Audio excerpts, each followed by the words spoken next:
Subscribe now and press the bell icon. અલસીપુર અને ગુડા ગામેથી ગેરકાયદેસર રીતે સાદી રેતી સંગ્રહ જથ્થો જપ્ત.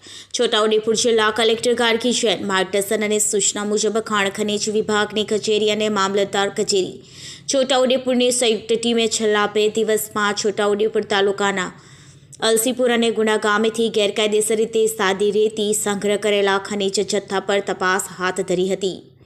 કલેક્ટર ગાર્ગી જૈને અલસીપુર અને ગુડા ગામની સ્થળ મુલાકાત કરી હતી. તેઓએ ખાણ ખનીજ નિયમ, ગુજરાત ખનીજ ગેરકાયદેસર ખાણકામ, હેરાફેરી અને સંગ્રહ નિવારણ નિયમ 2017ની પ્રતિમાન જોગવાઈ હેઠળ કસૂરદારો સામે કાયદાકીય કાર્યવાહી કરવાની સૂચના આપી હતી.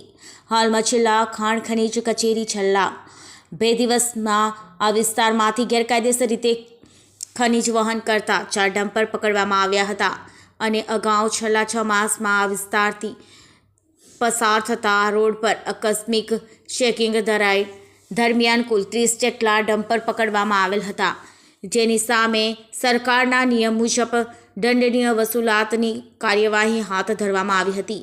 ભવિષ્યમાં પણ આ વિસ્તારમાં કડક ચેકિંગ હાથ ધરવા કલેક્ટર દ્વારા સૂચનાઓ આપવામાં આવી. રિપોર્ટર મોહસિન સુરતી, છોટાઉદેપુર.